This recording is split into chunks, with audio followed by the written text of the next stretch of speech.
तो मीन लगन वाले जातकों के लिए हम राहु चंद्र कंजक्शन के बारे में चर्चा कर रहे हैं। इस वीडियो में देखेंगे अब आपके 12th हाउस के लिए। 12th हाउस में जहां पर अब आपके राहु और चंद्र यहां कुंभ राशि में स्थित होंगे, यहां इनकी स्थिति होते हुए इसका असर आपकी मैरिड लाइफ पर बहुत ज़्यादा पड़ेगा। यहां पर लेकिन अब शनि का इंपॉर्टेंस उतना ही ज़्यादा बढ़ जाता है। अगर शनि यहाँ 12th हाउस में है या 11th में है तो आपको फॉरेन सेटलमेंट हो सकता है और फॉरेन से काफ़ी अच्छी इनकम भी हो सकती है। मोस्टली अगर यहाँ शनि 12th हाउस में बैठे हो तो जातक अपने कैरियर पर्पज से विदेश में ही सेटल होगा और वो विदेश में अच्छी नेम फेम भी पाएगा। लेकिन यहाँ वास्तव में मंगल का अगर संबंध बनता है 12th हाउस से, तो इस केस में कुछ इलीगल कार्यों की वजह से आपको जेल यात्रा या कुछ ऐसे नुकसान हो सकते हैं, या आपकी छवि खराब हो सकती है, या फिर आपकी मैरिड लाइफ भी डिस्टर्ब हो सकती है इसकी वजह से। अब देखिए, राहु चंद्र का ये कंजक्शन आपकी इमेजिनेशन और क्रिएटिविटी से जुड़ी हुई स्किल्स के लिए बहुत अच्छा है। लेकिन यहाँ शनि का इंपॉर्टेंस इसलिए भी ज़्यादा होगा क्योंकि शनि यहाँ डिस्पोजिटर है राहु और चंद्रमा के। साथ ही ज़्यादातर केस में यहाँ राहु के रिजल्ट बहुत अच्छे होंगे, बट यहाँ राहु के साथ कोई भी अगर प्लैनेट बैठा है आपके चार्ट में, उस वजह से राहु के रिजल्ट यहाँ पूर्ण रूप से बदल जाएंगे। जैसे मान लीजिए अगर यहाँ बुध की स्थिति बन रही है आपके 12th हाउस में राहु और चंद्रमा के साथ, उस केस में मैरिड लाइफ पे बहुत ज़्यादा नकारात्मक असर पड़ सकता है। इवन आपका मैरिज टूट भी सकता है यहाँ पे, क्योंकि पार्टनर से ये कंजक्शन बहुत ज़्यादा एक्सपेक्टेशन बढ़ा देगा साथ साथ में। लेकिन ये आपके फॉरेन से जुड़े मामलों के लिए ज़्यादा अच्छा होगा, जहाँ पर आप फॉरेन के साथ जुड़ के कोई भी इम्पोर्ट या एक्सपोर्ट का काम कर सकते हैं, या कोई भी बिजनेस कर सकते हैं, या विदेश जाके सेटल होकर वहाँ भी कोई बिजनेस कर सकते हैं। और अगर यहाँ बुध बैठे हो तो ये आपके इंटेलिजेंस के लिए बहुत ज़्यादा अच्छा होगा। कहीं ना कहीं आपका इंटेलिजेंस काफ़ी ज़्यादा बढ़ेगा, आपकी सोचने समझने की प्रवृत्ति, निर्णय लेने की प्रवृत्ति बढ़ेगी, और आप अपनी स्टडी पर्पज से भी विदेश जा सकते हैं। बुध अगर यहाँ बैठे हैं तो उस केस में कहीं ना कहीं पार्टनर के साथ फॉरेन में सेटल होने के भी चांसेस बन सकते हैं, या मैरिज होने के बाद आप डायरेक्टली फॉरेन से कनेक्ट हो सकते हैं। इसी तरीके से अगर यहाँ शुक्र स्थित हो तो ये मैरिड लाइफ के लिए बहुत ज़्यादा नकारात्मक स्थिति कही जा सकती है। तो यहाँ पे जो भी प्लेनेट बैठेगा राहु के साथ, उस प्लेनेट के हिसाब से आपको हमेशा सोचना पड़ेगा। और क्योंकि राहु उस ग्रह को काफ़ी मल्टीप्लाई भी करेंगे, और यहाँ शनि का इंपॉर्टेंस भी बहुत ज़्यादा है। इसके साथ साथ वास्तव में क्योंकि अब आपका मेन लगन है, तो यहाँ अगर गुरु का संबंध बनता है, उस केस में आपके फॉरेन सेटल होने के चांसेस और फॉरेन में बहुत अच्छा नेम फेम पाने के चांसेस और भी ज़्यादा बढ़ जाते हैं। तो ज़्यादातर केस में यहाँ जो भी प्लैनेट्स स्थित होंगे वो आपके फॉरेन में रहने की संभावनाओं को या फॉरेन जाने की संभावनाओं को बढ़ाएंगे। लेकिन कुछ प्लैनेट यहाँ आपके रिलेशनशिप के लिए उतने अच्छे नहीं होंगे। इसी तरीके से चंद्रमा अब आपके माताजी के कारक हैं। माताजी के कारक होने की वजह से आपको या तो मदर से छोटी आयु में ही दूर होना पड़ सकता है, या आपको अपनी पारिवारिक जिम्मेदारियां बहुत ज़्यादा निभानी पड़ सकती हैं। इसके साथ साथ आपकी मदर के साथ आपकी बहुत ज़्यादा मिसअंडरस्टैंडिंग रह सकती है, और आपकी मैरिज और आपका जो मदर के साथ रिलेशन है वो इससे काफ़ी ज़्यादा प्रभावित होगा। यहाँ पे अब राहु के साथ बैठे हुए ग्रह का रोल ही सबसे ज़्यादा इंपॉर्टेंट होगा, क्योंकि वो ग्रह यहाँ चंद्रमा को बहुत ज़्यादा इफेक्ट कर पाएगा। और चंद्रमा आपके चार्ट में 5th लॉर्ड है। 5th लॉर्ड होने के केस में इस बात की संभावना बहुत प्रबल है कि ऐसा जातक बहुत ही ज़्यादा ऑब्सेस्ड होगा अपनी मैरिड लाइफ के प्रति और अपने रिश्तों के लिए। कहीं ना कहीं वो अपनी मदर के साथ भी बहुत ज़्यादा ऑब्सेस्ड नजर आएगा।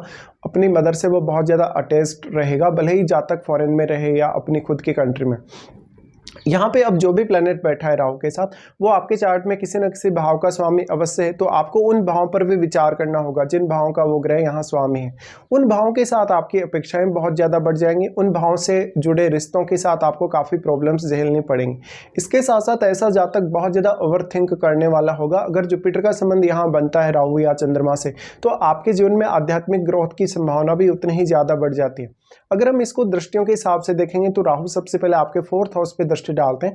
4th हाउस अब उनका उच्च का घर है। उच्च का घर होने की वजह से यहाँ राहु बहुत अच्छा रिजल्ट आपको देंगे, बट मोस्टली आपको घर छोड़ना ही पड़ेगा। घर छोड़ने के बाद ही आपकी जो सक्सेस होगी वो निर्धारित होगी। राहु का यहाँ दृष्टि पड़ रहा है तो ये मदर की हेल्थ के लिए उतना अच्छा नहीं है।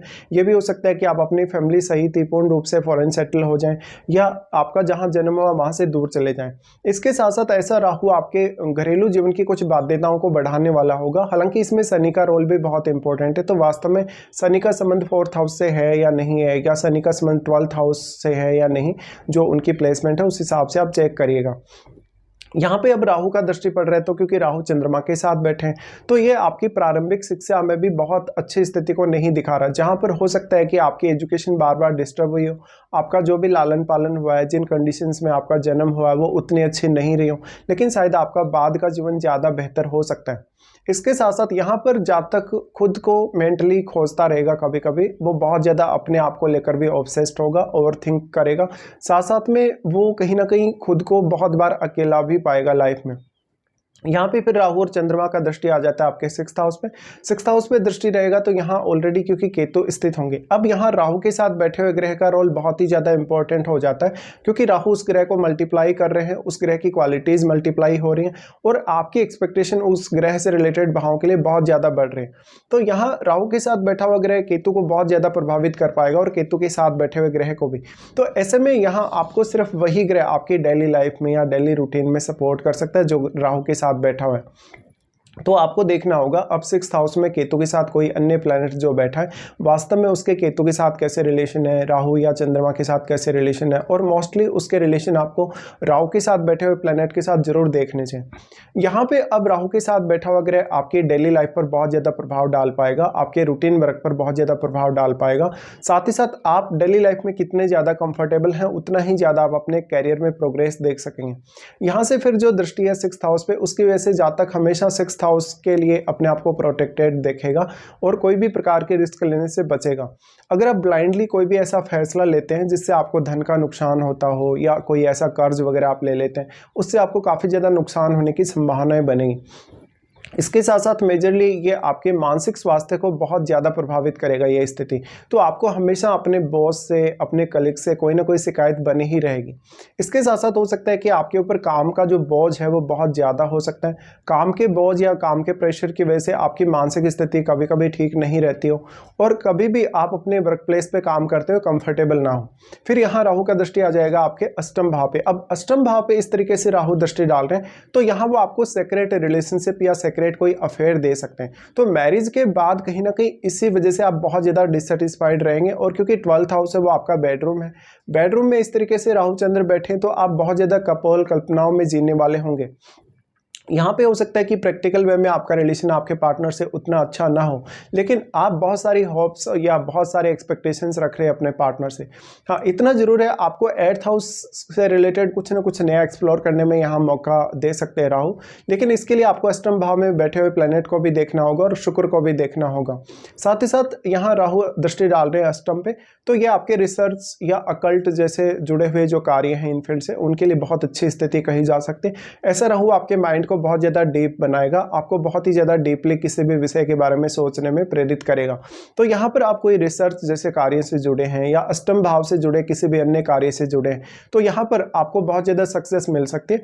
बट ये जो प्लेसमेंट है वो उतनी इजी भी नहीं है। यहाँ पर आपको काफ़ी ज़्यादा या बहुत सारी कंडीशंस को मेंटेन करना पड़ेगा, काफ़ी बार सिचुएशन को हैंडल करना पड़ेगा, बहुत सारी बार ऐसा होगा जब सिचुएशन आपके अकॉर्डिंग नहीं होगी। तो ये सब आपकी लाइफ में रहेगा ये कंजक्शन के 12th हाउस में होते हुए। अब यहाँ आप अपनी महादशा को अवश्य चेक कर लें, क्योंकि महादशा का जो रोल रहेगा वो बहुत इंपॉर्टेंट होगा।